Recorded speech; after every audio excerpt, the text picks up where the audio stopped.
Welcome to yet another episode of Shortcast Over Coffee. Today, my guest is stand-up comedian Srijan Kaushik. Srijan has been creating waves in the stand-up comedy circles with his poker face delivery of hilarious jokes.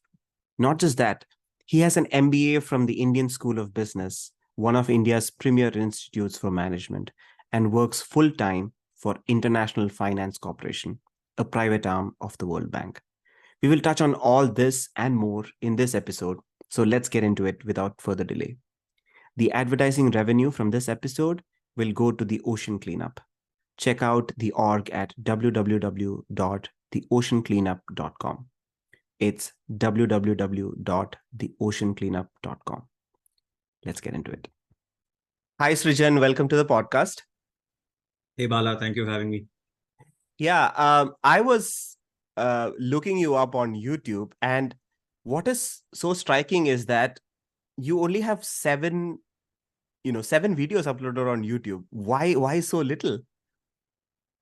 I think it's just a function of everybody has their own journey, but for me, it took some time to get comfortable with putting material out there. I had put out 2 videos some time back, which did okay. And then I was planning to release a video just about when COVID hit. And I was not happy with that recording. So I wanted to record again. But then, of course, COVID happened and all those plans got delayed. And it just took some time to then post COVID get back into the groove again and feel comfortable recording more material. But I think now the more exposure I'm getting to social media, I'm also developing a comfort around it, and I'm okay with putting out more stuff now. So hopefully I'll keep doing that more regularly now. That is at least the aim. Yeah, I think your first two videos have done way more than okay. I think when I saw last, one of them had like 4 million views and the other had like 1.2 million views. And some of the comments were pretty interesting. Okay. Comments that are not that seen in other people's shows or videos. One of them goes, no loud voice, no abusive words, no self laughing, full humor. Pretty sure you might have seen that. Then the second one is even funnier.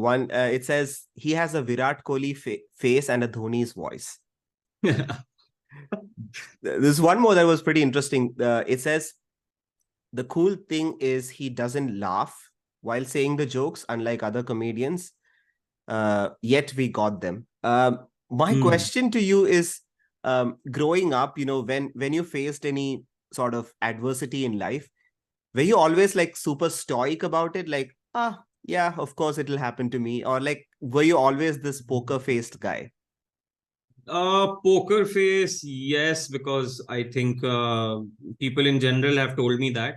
Even in a work environment, let's say an office work environment, also, I have been informally given that feedback from colleagues that, we are sometimes not sure if you're joking or you're being serious.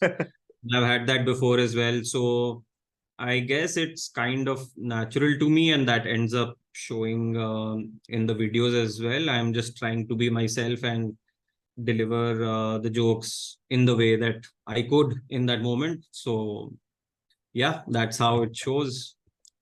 Yeah. So, when did you get started with stand-up comedy? Were you always? I mean, it was not a thing, I'm sure, when you were like growing up in school.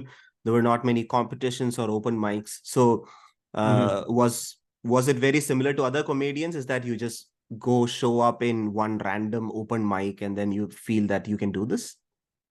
Yeah, it was actually series of maybe small steps spread over a period of time, I would say. So I used to watch a lot of stand-up, more stand-up as it's known in the West, basically, what like American comics and British comics. But at the same time, I've grown up in a household where Pakistani plays and Indian stand-up, Johnny Liver, Surendra Sharma, Char Laina, all that was also I grew up seeing and hearing all that. So that also you can, it's not called stand up as such in India, but it is stand up. It is the same art form as such. So yeah, just been a fan of it. And at the time when I used to watch, I never really thought that, I want to try this. It was just more a fascination and appreciation of these artists. And then at some point, started tinkering with it because I got to know in India, I think I would say Papa CJ, Veerdas, AIB, that sort of crowd, early 2013? 2010s or Oh, something. 2010. Okay. Yeah, that's what my memory says to me. Yeah, possible. Yeah.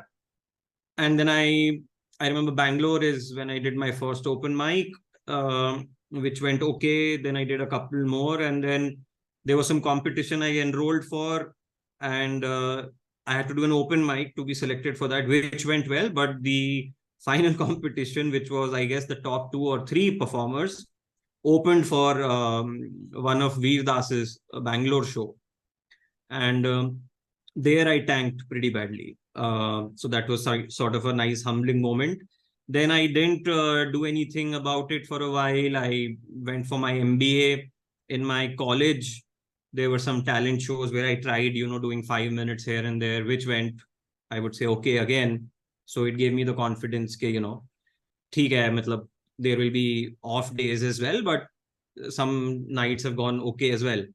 And post ISB is when I thought that let me give this a decent shot and see where it goes, because one fear was that I didn't want to later feel that, I could have tried this and I didn't. So I didn't want to feel that regret. So I started doing open mics regularly, and this would be 2014. So I would say regularly I started doing stand-up since 2014. But you still had a kind of a big opening before ISB as well, right? With the opening. Uh, it was interesting, I would say. It was, I think, 2 to 3 open mics, 2 of which went okay. And basis that I got to perform like a 5-minute spot to open for Veerdas, which was horrible. So yeah, mixed bag.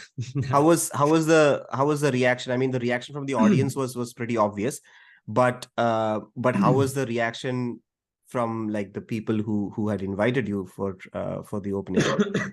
Nothing. I think they understand, they're sympathetic, but nobody. There is nothing to say, right? You've not Yeah. done well, and the competition was over. Everybody went their own way after that, and I had invited some friends as well. So I was just I wanted to not be seen for a while. I was feeling like that. So, but yeah, nothing too dramatic. I mean, it just after that, life happened. I went to do my MBA, so I got caught up in that, and then started tinkering with it again. And finally, post MBA, I started doing mics regularly.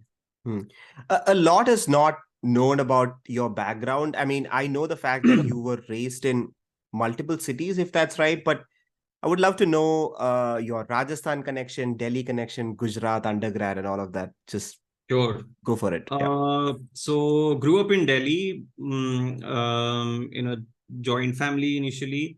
My father's family is from Delhi, from at least a couple of generations. My mother is from now Jharkhand. So they were both officers in a government bank, so they used to get transferred a lot. But I grew up in Delhi with my, grandmother, aunt and uncle, Bua and Chacha. And then when I was 8, I shifted to Jaipur. So I would say I grew up basically in Delhi and Jaipur. Post that, did my undergrad in Gujarat, worked for 4 years in Bangalore, then MBA Hyderabad, and then back to Delhi. Yeah, now. Why Gujarat after growing up in Delhi? Oh, that's the only college I got in, so I had to go there. As simple as that. Right. So I mean, and you crack ISB, which is a very difficult college to crack. I guess, but a lot of it is just, I believe, luck and timing also. But yeah, I did manage to go there eventually. That's awesome. How was that experience like?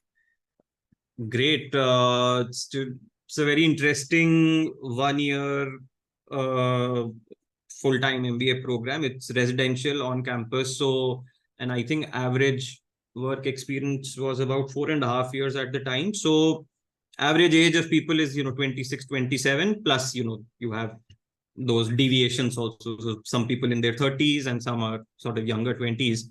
So it's interesting to see people at that age in a college environment, right? Residential, on campus. So it feels like um, adults in college, basically. That's how I would describe it as, compared to my undergrad years. So a lot of fun, very intense year. I didn't make it academically as intense as other people. So, if you want to get into consulting, you have to really crack your grades right from the start. I wasn't really interested in that. I just was more into, making friends, doing extracurriculars, also somehow surviving academics. So very interesting 1 year. Made some very good connections, which I'm still in touch with. So I'm thankful for that as well. Yeah. Do you know what makes ISB unique, other than the fact that it's, it gives admit to people with a little more work experience compared to like an IAM, and Right. and GMAT is the Right. sort of the entry criteria, right?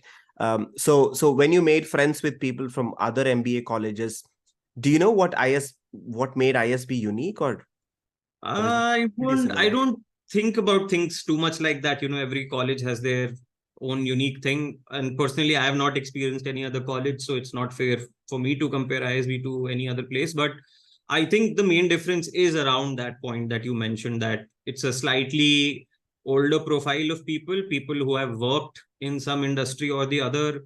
So I think that just inculcates a certain maturity. I think you have just worked, and it's more easy to apply what you're learning at school, because you can kind of connect it to what you have worked upon on paper, although sometimes it doesn't happen at all.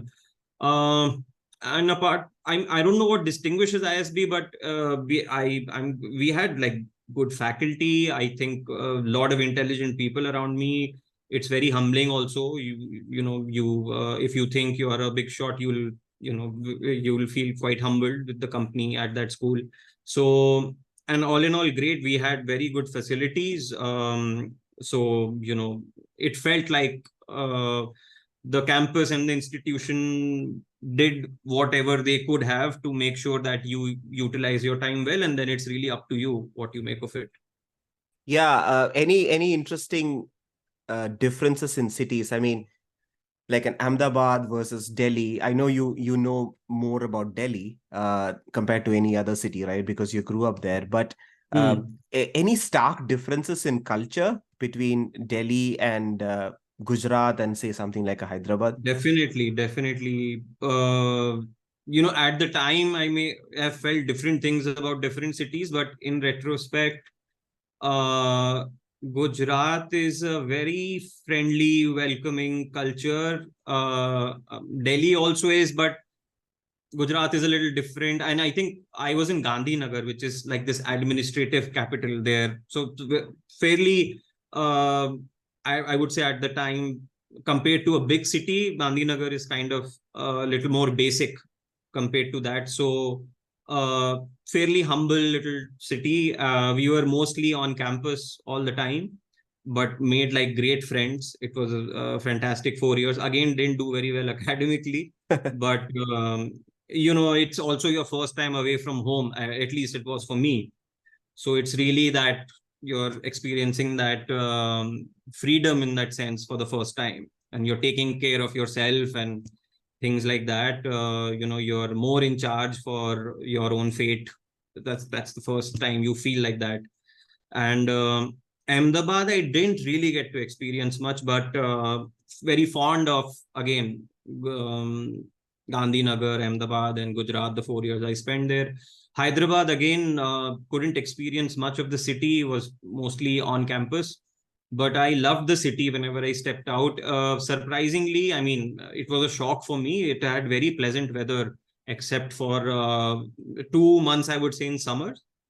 The city has great weather, or at least when I did my MBA, it was very pleasant and nice. So it was great. You could, uh, from that perspective, it was great. Lovely food. People also mostly were quite nice. And I've also spent 4 years in South India and Bangalore before my MBA, which I loved.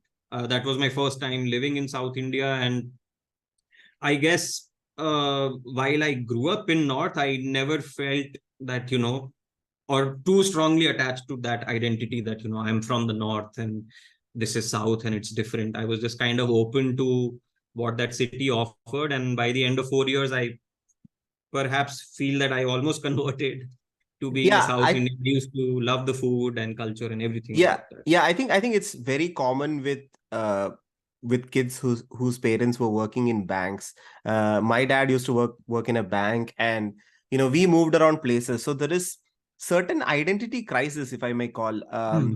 where you are not emotionally that attached to a city, and you Hmm. sort of feel like the people you meet or the people you sort of engage with in the city kind of make the place what it is, and Yeah, sort of a good way, in a good way, we all can adapt to a new place or a new language pretty definitely.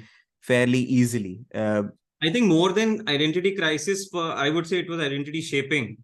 Oh yeah, Uh, that's a good way to yeah, put it. Yeah, yeah. yeah, yeah. Identity crisis is quite the I mean, negative I of it. didn't personally feel that I was going through a crisis. It was all new and it felt good. I didn't feel like there was any conflict between me and my environment. So, and it was new. So it just felt interesting and new and nice. But do you now sometimes feel that, let's say 4 to 5 years you spend in a city and you're like, I'm bored, I need a change. Has, moving around No, while no, not really. I think since I've been in Delhi, I moved here in 2013 again. So I've been here 10 years. I never not really had that itch to settle anywhere else as such. But at the same time, if that happens in life, then I'll take it as it comes. Yeah, I mean, interesting you bring about the fact that Hyderabad has good weather. That it's the first time someone says that. It's It definitely surprises pleasant in the me. winter, but yeah, like you said, two I two think, months in the yeah, summer. 2 months in the summers were not good, but we were also mostly either in class or, in our rooms, maybe. So maybe I'm a little Yeah. biased there, but yeah, you can check this from others also. I hope they're the same. Yeah, I think Hyderabad is a city of like what I have felt is it is a city of contrasts. I don't know how much you Hmm. got to explore the old city part of Hyderabad, but it's like so Unfortunately, different. yeah, not. Yeah, I unfortunately could not do much of that. Yeah, it has great food. Highly recommend it. Yeah. A lot of especially if you're a non-vegetarian, you will love it. But even for vegetarians, it's pretty nice. I mean, there are these Yeah, they call it bandi, these carts which sell right. We idli had a and few of those near our campus. Also, I maybe I don't know technically correct or not, but in Bangalore, I really grew fond of Andhra thali, these vegetarian thalis, when I was living in Bangalore. So I was all looking forward to that a lot when I shifted there. yeah, So it's that was also it's pretty actually funny. Like in Bangalore, Andhra thali is more popular. I don't know if Karnataka thali nice. is a thing, but Andhra meals and Andhra messes are more popular in Right. Bangalore. Yeah. So they were just called Andhra meals. I'm not sure if they actually or how accurately Andhra meals they were, but yeah, Yeah, and I we think enjoyed. I think Bangalore also has this thing called tindis, which are these small breakfast place where Yeah, Darshinis, I guess also they are called. yeah, At there least is that's what. Taza Tindi is one of them, Yeah, where you and can Darshan. have your breakfast and awesome filter coffee, and they are available every 100 meters or so. It seems. I Yeah, used to love them. yeah. I mean, they're like very clean, but at the same time, Yeah. it's not like sit down or anything. Like you have to stand No, and it was eat. perfect. On the way to office early in the morning, fresh breakfast, clean place, stand and eat, and off you go. Yeah, very very budget friendly as well. Oh, definitely, very very true. Yeah. So you spoke about open mics that you were a part of after ISB, right? And this whole, uh, I mean, we'll come to that with which is the rising up the ranks and sort of growing in popularity. But before ISB, when you did the open mic, did you have the concept of how do I put it, scripting and editing and delivery, like how much of a knowledge you were lacking, and what do you think changed after ISB? Would you like to take us through that? More than knowledge, it was just the idea of going on stage, strangers looking at you, and your goal was to make them laugh. Just that initially is a very daunting prospect, especially the first few times that you do it. So once I went through a few of those, it's not really knowledge, I feel. It's just getting comfortable on stage, either doing well or not doing well, but just getting used to that feeling of, okay, that I just like being on stage, even if it's in retrospect, even if it didn't go well, I hopefully learned something from that. So you just keep doing that, then your writing becomes a little better. You start figuring out what works, what doesn't work. You slowly build your set. And once you start doing 15 minutes, 30 minutes, that's when you, so there's always that next goal sort of on the way, and it just kind of never stops. So that process, if you start liking, that's what then kind of uh, gets you through it all, I think. But even initially you were comfortable with the scripting part of it, like you knew what to do before delivery? I probably not. So like I would write, because I was not confident about it going well. I would try and write as much as I could so that I get comfortable with the material. But then there would be things like, it's one thing to write and perhaps memorize it, but when you go on stage, suddenly you go blank, you miss certain chunks and segments because you're just panicking sometimes. But still you get enough of like, or two, three chuckles or some laughs where you're like, okay, there is something in there that I can explore. And then you just get more comfortable with it. And yeah, you start seeing some improvements hopefully in your craft. And yeah. Hmm. So, so after Hyderabad, was next Delhi your next destination? Yeah, I moved here after my MBA, and yeah, since I've been here since then. Yeah. So all the open mics post that was in Delhi. In Delhi, then started visiting some other cities as well. So Mumbai, I would do Delhi, Mumbai quite a lot. Yeah, Mumbai is probably the second most visited city of mine for performing stand-up comedy. Then a few, you start doing some corporate gigs, some other shows in other cities. Yeah, so that's basically the journey. But I predominantly spent most of my time still in Delhi.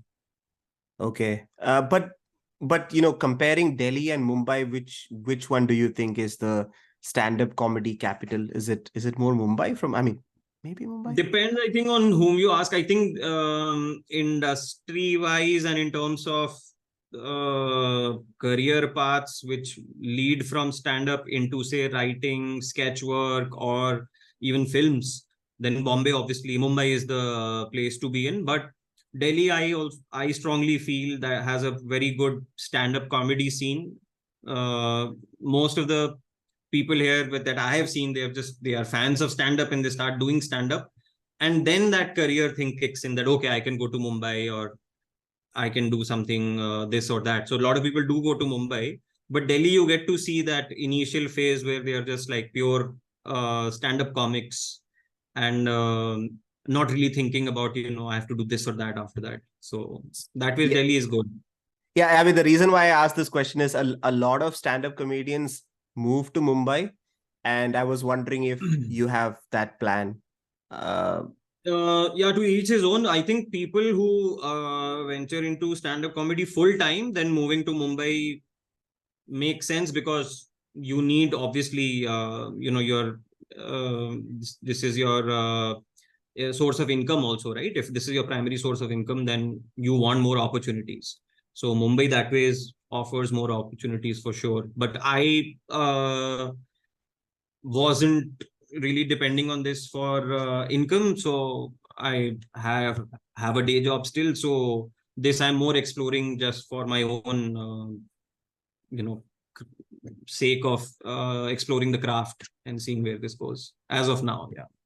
yeah, that's interesting because managing work and the scripting part is probably the most daunting part, right, of stand-up comedy, at least from what I've heard. But let's say if you want to do a 15-minute versus a full-length show, what is the approximate time that you spend in scripting? Really depends. Personally, for me, if you see, but on average, it's taken me more time to develop material compared to others. I feel some comics that you would have seen who have really shot up in fame, and they do also produce new material at a very high frequency. I think for me, it was more slow and gradual. So 15 minutes, there's no timeline as such, but for the first 30 minutes, I would say it took me about, I would say 3 to 4 years, 3 years. Yeah. And then it just like, 30 may say 10 moves out, new 10 comes in, then you add more 30. And even when I say 1 hour, a lot of it I feel would be a little weak, maybe 60 or 70% there.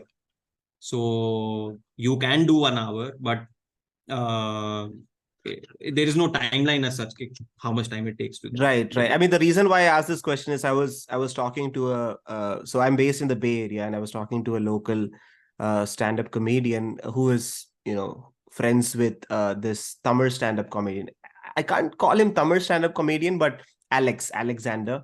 Okay. He's pretty popular, and according to him, Alex takes like 6 weeks off. I mean, and he does comedy full time. So it takes him 6 weeks to come up with a 10-minute. Yeah. So, I mean, I was like, wow, that is so daunting. It's like so much of editing and iterations. It also depends, sometimes if you're in a, depends, sometimes there is a better creative flow. So you may find that you have developed minutes quicker. Sometimes it takes longer because you are stuck in a rut, or you like have a writer's block, or God knows, there are so many other reasons. But that sounds about reasonable to me. Yeah. And with respect to the comedy genre, a lot of people comment that your comedy is clean, and no abusive words and whatnot. Do you want to identify yourself in a particular genre? I think most of them comment that yours is very anecdotal in nature, which I don't agree, because almost all the comedians have some, like, how else are you going to create comedy, right? It has to be with your experience, or family members, or take a dig at that odd uncle who who was a pain in the neck or whatever. So is there a genre that you're thinking of is your strong suit, or you just want to explore everything? No, I think it's too early for me to say that, this is my genre. I've not explored so much yet. So I wouldn't want to confine myself to a genre. Also, I feel this is all retrospective. In the moment when you're creating a joke, you're not thinking of genre, or observational comic, or, politics. It just, a thought comes to you, you work on it, and somehow you think it's funny, and then you test it out. That's the process. It's later on you can say that, oh, this was observational, or this was political, and all that. So I do think that sometimes you overanalyze these things. So I don't necessarily think of genres as such when I'm doing jokes. It never strikes me. Yeah, and I think if you think more about the genre, then it sort of stems the natural flow, right? Yeah. Like you may want to write something which is great, but at the same time you're like, oh, I have done something similar before. So, but it may still work, but then you will sort of stop yourself from writing it and delivering it. One thing I am curious about is that, I appreciate the fact that people like that the comedy is clean, but I'm not like wedded to the cleanliness of comedy. So I may, I think I leave that room open that I may do some jokes which are not clean. So I wonder how people will react to that. Yeah, I mean, I'm sure they like it. I think one of the videos did have one or two things. I mean, I think people are fine. But you know, sometimes it's a fine line, right? Like some comedians, at least from what I've noted, go like way too overboard. Yeah. So it's probably about striking a balance. I think people It are also fine if. depends on the medium. See, when you're doing comedy live, say in a bar, it's a very different vibe. And curse words and all really goes. Nobody has any objection. But YouTube, uh, what I realize is you kind of don't realize when you're doing comedy in a bar, say you record that video, put it on YouTube, it's a completely different audience of all age groups. And then obviously, a lot of people may not be okay with abusive language, or they prefer clean and this and that. So I just think it's the nature of the medium as well, and who is watching your stand up. um, YouTube, then sometimes I also feel when I'm watching certain sets where I'm like, okay, dude, like, yeah, a lot of abusive language. I don't have a problem with it, but I get that it's not for everybody's taste. Yeah, so there's this YouTuber called Mr. Who's the Boss. He does tech reviews and he's pretty popular. So there was a Okay. Q&A that he was that he had, and one of the questions was like, why are you so clean? You know, you don't use abusive words and whatnot. And the answer that he said is pretty similar to what you did, what you said, along those lines. That is that like, if I, like, I am a YouTuber, and if I use abusive language, then it's not going to be shown to kids, and I am completely eliminating that sort of Yeah, diaspora, right? Or not diaspora, but like that age group. uh agreed.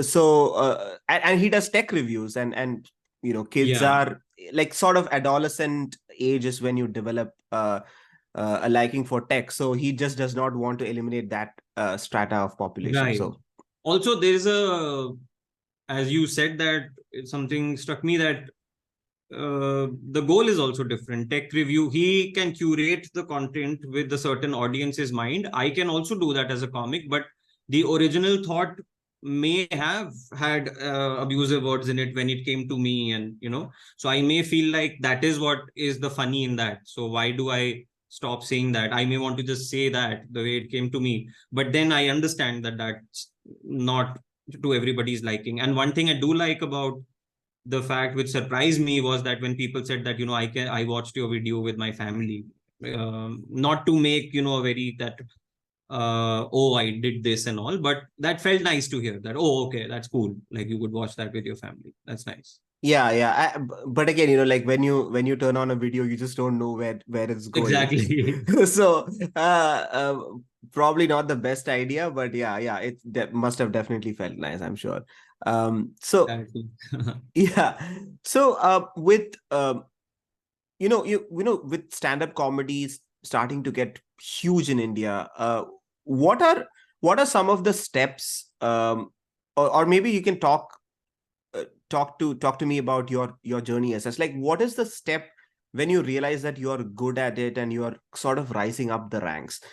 Is it that, like you said, the chuckle from the audience, or the burst out in laughter, or let's say a standing ovation by the end of the show, that gives you that sort of adrenaline or validation that, hey, I'm pretty good at it.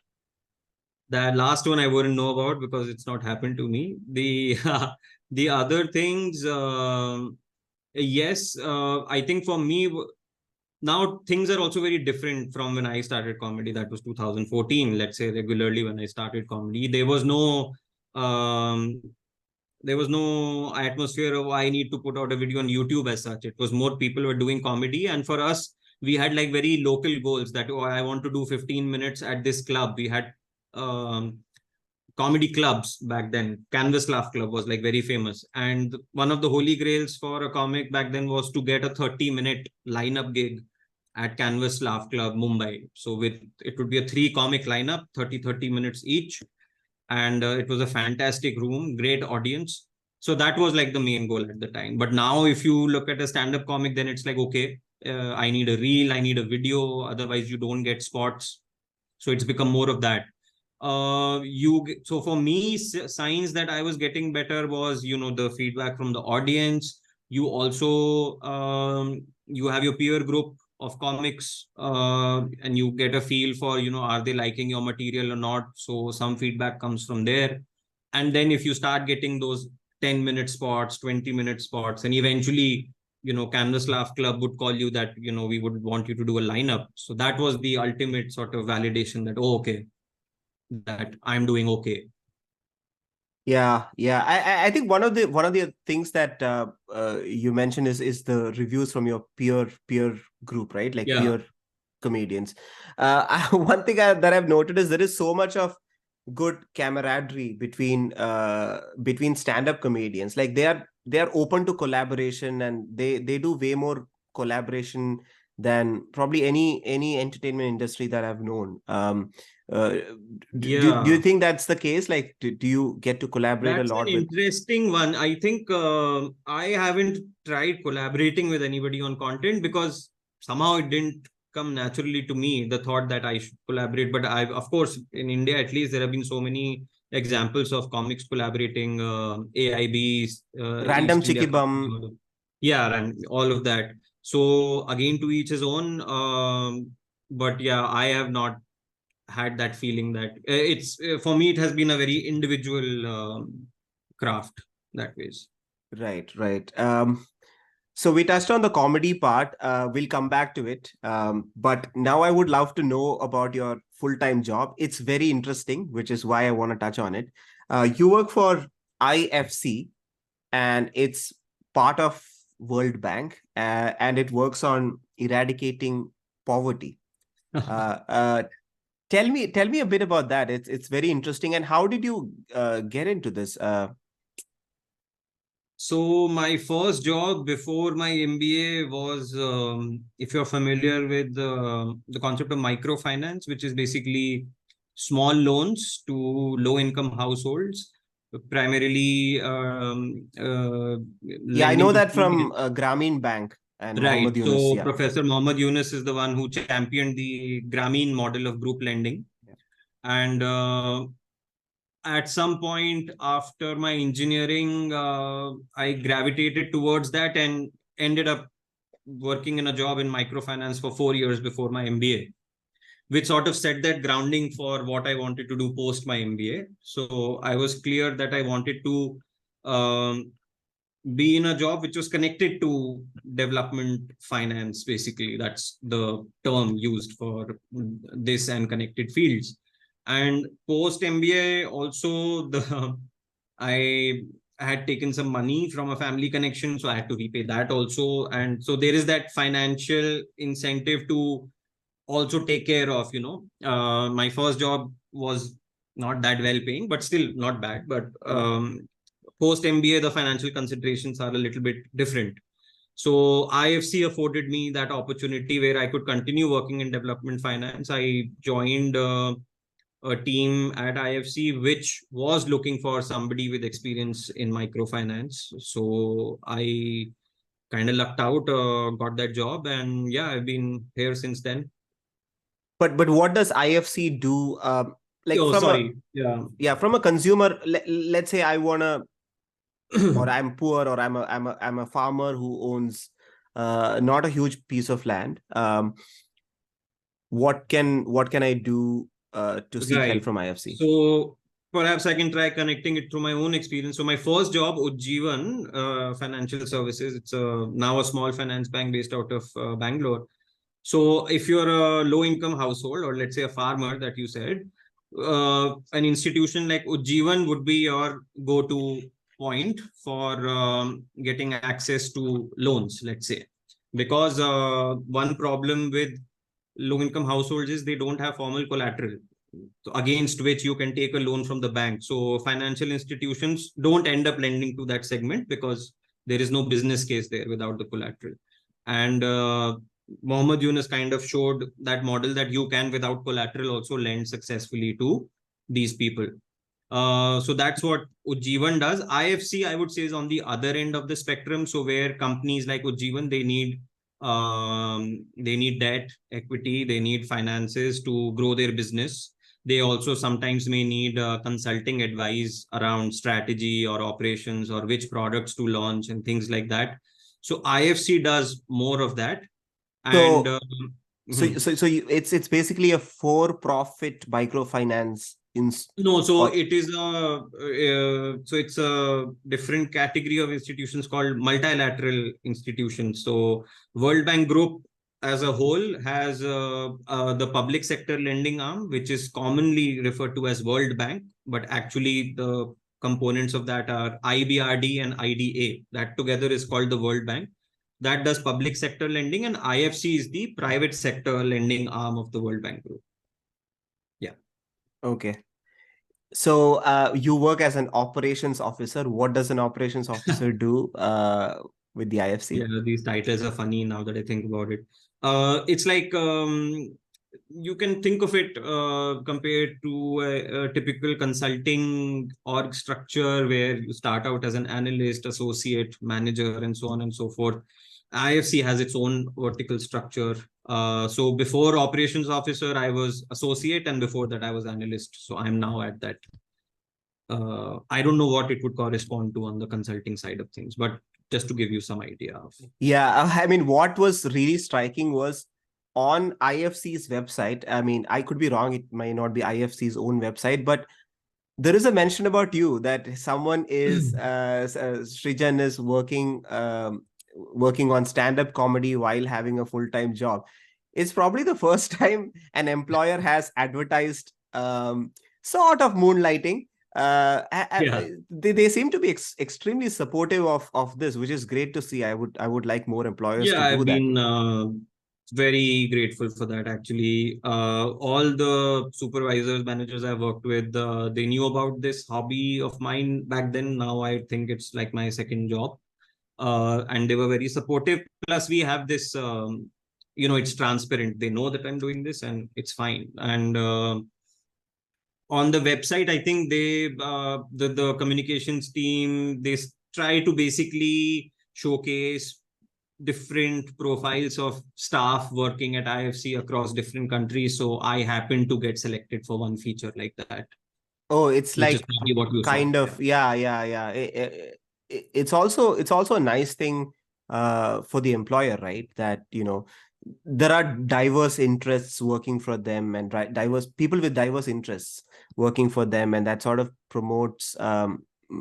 Yeah, I don't know what the reason might be, No, but IFC that way is a pretty diverse melting pot of people from different cultures, nationalities, which for me is an advantage getting access to that. So yeah, it's I guess a part of that. They want to yeah. showcase different profiles. Yeah, absolutely. And coming back to comedy, so is your stint with comedy mostly like a weekend affair? No, not any. No, not a weekend affair. It's like on average in a month, including open mics and spots and 1 hour gigs and all that, maybe 10 to 12 nights and evenings I'm doing stand up, including the weekend. So yeah, it's like a weekday affair as well now, not just weekend. Yeah. Oh, okay. That's pretty interesting. So, but I think it kind of helps that these shows are usually in the evenings post work. So Yeah, that definitely helps. I think definitely. if Yeah, of if you're if you're course. a singer, if you give concerts, I think that's an advantage as well.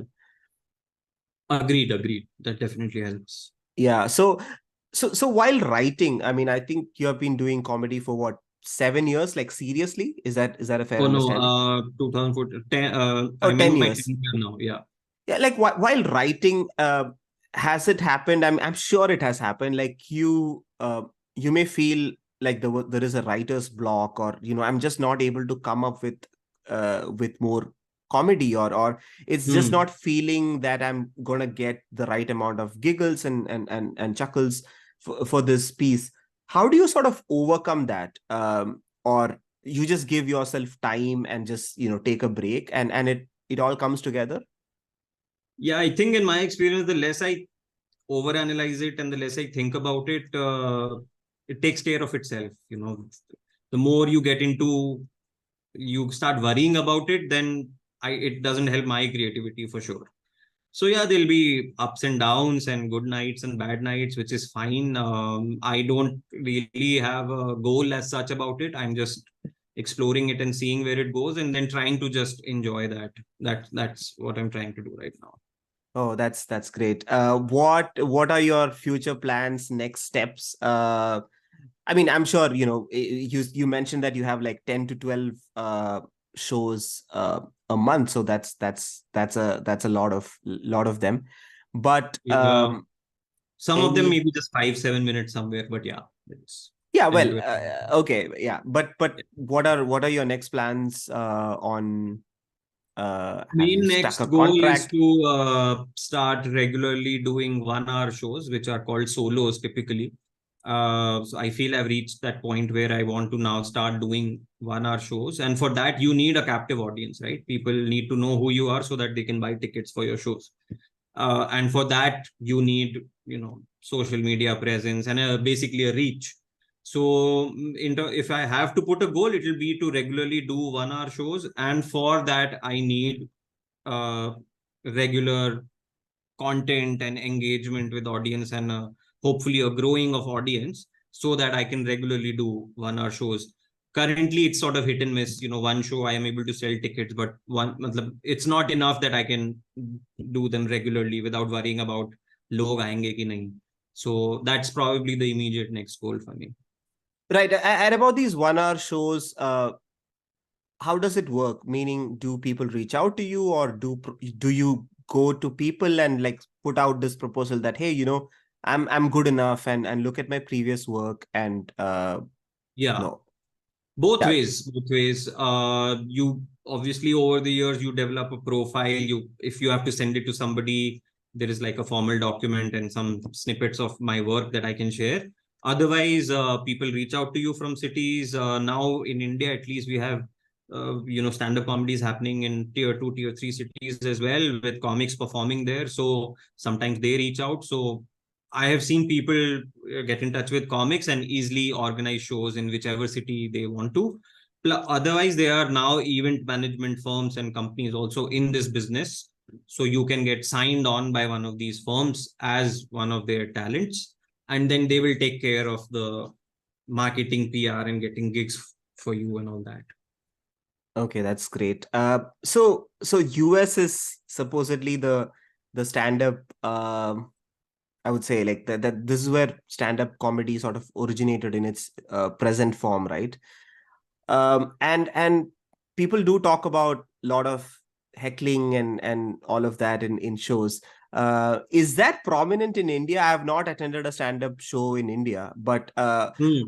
how do you rate the standard of audience? I mean, it's probably wrong to call it standard of audience, but like, Yeah. have you been heckled, and have you sort of lost your plot where you're like, oh my God, what is next? And just I sort of left haven't stranded. lost my plot yet, thankfully. It also hasn't happened a lot. Uh, I've seen it happen, and sometimes it's also not intentional. Like for example, this is where Delhi, Mumbai, in my experience, differ a little bit. Mumbai, the audience tends to stay quiet. Delhi, the audience is more participative. Sometimes they feel like, or it could just be an reaction to your joke, or maybe they are watching stand up for the first time. They probably don't know that it's not the best idea to not be quiet during a performance. So you just take it in your stride and try to have fun with it.